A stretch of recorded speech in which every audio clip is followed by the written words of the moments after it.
I stood in the doorway of the dilapidated garden shed, watching Mom's satisfied smirk as she dangled the rusty key. "It's perfect for your hobby," she said, examining her country club tennis bracelet. The other members agreed. "We can't have you embarrassing the family with that street art nonsense." If only she knew about the papers sitting in my lawyer's office. "Thanks, Mom," I replied, checking my phone. Another notification from my investment team. "Country club acquisition complete. Announcement scheduled." She mistook my smile for gratitude. "Now you can paint without bothering anyone important. The garden shed matches your aspirations." The same garden shed I'd turn into the most exclusive gallery in the state. Right next to the country club that, as of this morning, I owned. "The club's having a members' meeting tomorrow," she added, straightening her designer sweater. "About maintaining our standards. You understand why you can't attend?" Oh, I understood perfectly. Just like I understood why they'd rejected my membership application last year. Not the right sort, they'd said. Before my art started selling for millions. My phone buzzed again. "Real estate team ready. Club renovation plans approved." "I should get to my painting," I said, watching her walk back to her precious club. "Wouldn't want to keep you from your important meetings." She paused. "Try to be quiet out here. The Andersons complained about noise last time." The Andersons? Who just voted to reject my third membership application. Who didn't know their club membership was about to be re-evaluated. I waited until Mom disappeared inside before pulling out the architect's plans. The shed would make a perfect centerpiece for my new gallery complex. Right where they could all watch their exclusive world change. Tomorrow's meeting would be interesting. Nothing like announcing new ownership to people who thought they owned you. My phone lit up with another update. "Club staff contracts transferred. Awaiting your instructions for management changes." I walked around the shed, mapping out where each wall would be replaced with floor-to-ceiling glass. The country club's pristine lawn would make a perfect sculpture garden. Their precious tennis courts? Future site of my International Art Center. "Ms. Matthews," my assistant texted. "Legal team confirms all paperwork is ready for tomorrow's announcement." Through the trees I could see them gathering on the club terrace. Mom, the board members, all those elite families who'd spent years looking down their noses at my art. They were probably planning tomorrow's meeting, thinking they still controlled their precious sanctuary. The shed door creaked as I pushed it open. Inside, Mom had thoughtfully left an old folding chair and a wobbly card table.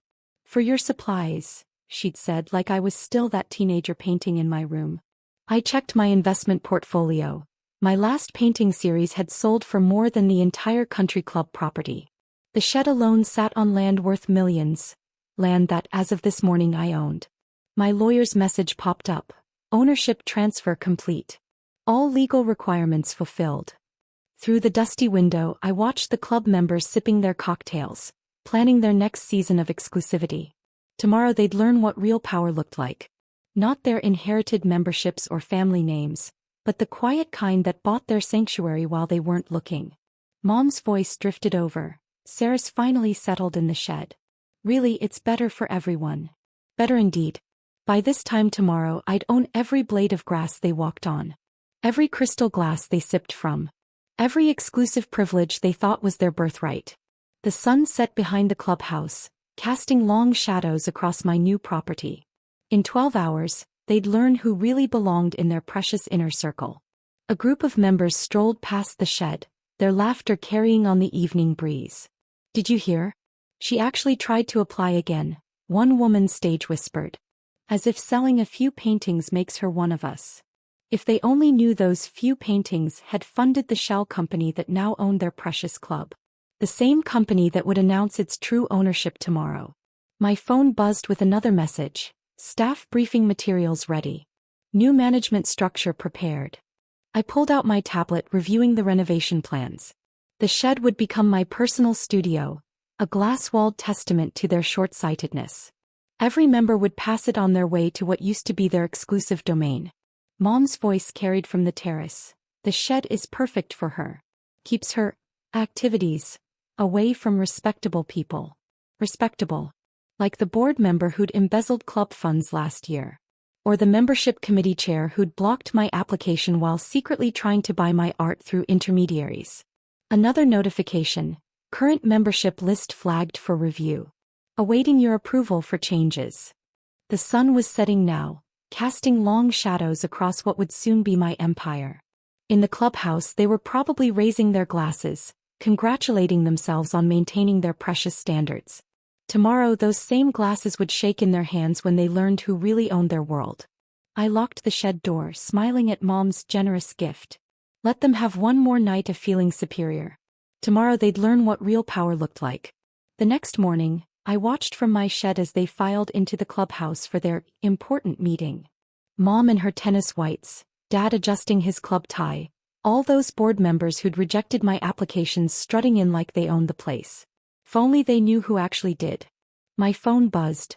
Legal team in position. Staff briefed on ownership change.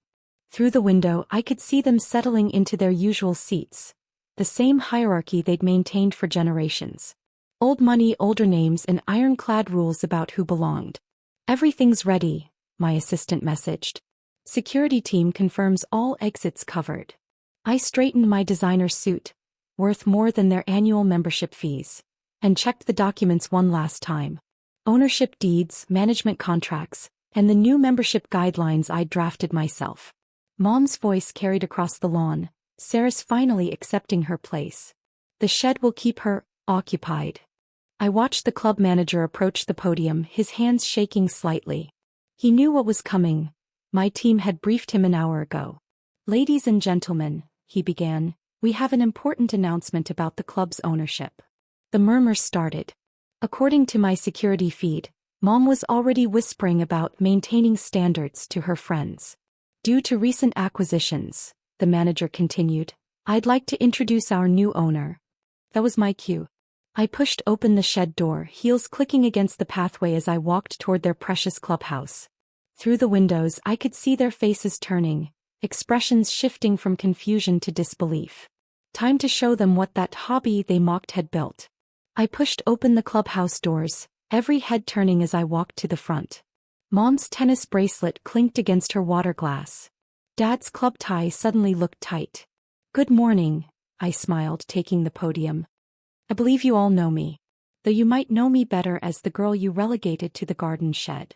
My phone silently displayed another update. Property transfer complete. All assets secured. As of 9 a.m. today, I continued, watching their faces, Matthews Global Arts has acquired full ownership of Evergreen Country Club and its surrounding properties. The silence was delicious. Mom's hand froze halfway to her pearls. Some of you might remember rejecting my membership applications. I pulled out the old rejection letters. 3 times if I recall. Something about maintaining certain standards. The membership committee chair shifted uncomfortably in his seat. Those standards are about to change. I projected the renovation plans onto the wall. Starting with this lovely property you've all worked so hard to protect. Dad's hand shot up. Now see here. Actually, Dad, I don't need to see anything. I clicked to the next slide. I own everything you're seeing. Including that lovely shed you and Mom thought would keep me in my place. My assistant appeared with the new membership contracts. Speaking of places, I continued, let's discuss your memberships. They're all up for immediate review. The whispers turned to worried murmurs. Mom's tennis friends clutched their designer bags closer. That shed you found so amusing? I showed them the architectural renders. It's becoming my private studio. You'll pass it every day watching me work in the space you thought would humble me. The membership committee chair stood up. You can't just. I can. I cut him off. And I am. Just like you could reject my applications. Amazing how money changes things, isn't it? My phone lit up with another message. Construction team ready for renovation start. The renovations begin tomorrow. I clicked through more renders. The tennis courts will become a sculpture garden. The golf course? An international art complex. That members-only pool? My new gallery's water feature. Mom finally found her voice. But, our memberships are under review, I smiled, passing out the new contracts. Those who mocked my art might find their rates adjusted significantly. The whispers grew louder. Mrs. Anderson, who'd led the campaign against my last application, was already turning pale. Of course, I continued, Some changes will be immediate. Like the shed. Mom, you'll be pleased to know I'm accepting your generous gift. It'll make a perfect centerpiece for my new empire. My phone buzzed again. Construction permits approved. Teams ready. Your annual charity gala? I projected the new plans. Now my gallery's opening night. Your exclusive Sunday brunches? My art collectors meetings. That garden party circuit you love so much? My international exhibitions. Dad stood up, his club tie askew. Now listen here. No, you listen, I cut him off. For years, you all listened to Mom talk about my hobby. Watched her direct me to that shed. Agreed I wasn't your kind of people. Now you'll watch as I transform your sanctuary into something you never imagined. The security team appeared at the doors. My security team now. Meeting adjourned, I gathered my papers. Your new membership terms will be delivered this afternoon. I suggest reviewing them carefully. Especially the parts about proper respect for the arts. As they filed out, shocked and silent, Mom lingered. The shed really was perfect, Mom, I called after her. Perfect for watching your world change. The next morning, construction crews swarmed the country club grounds.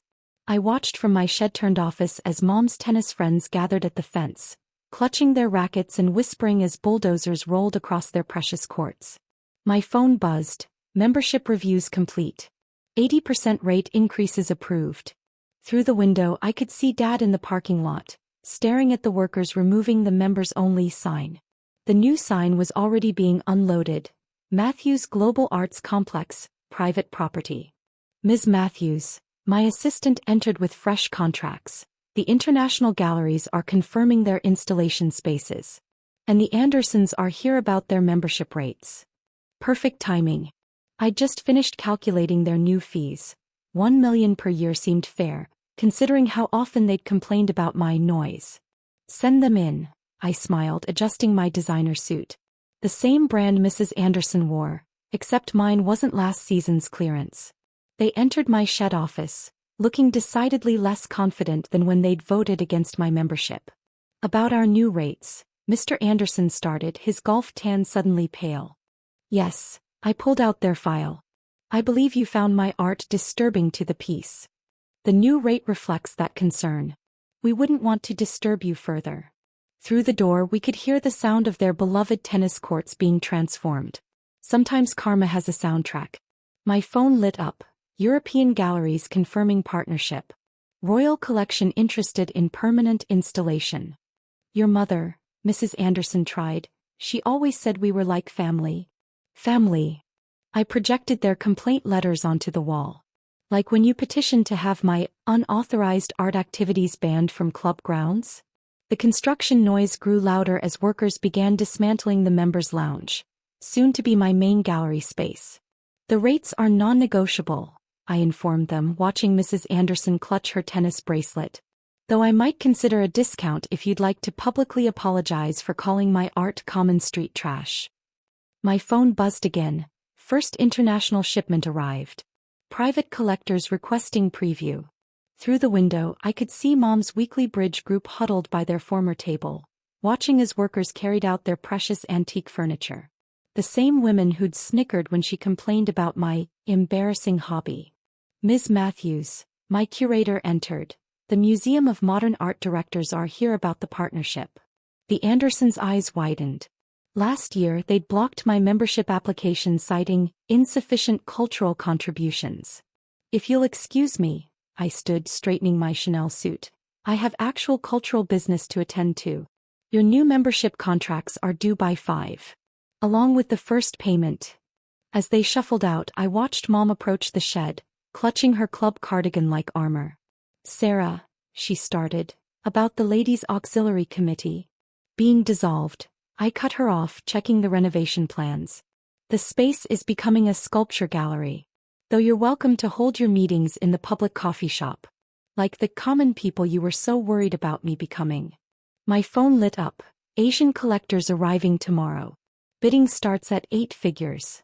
Through the windows, her precious committee members were watching, their weekly gossip session interrupted by the sound of their world being dismantled.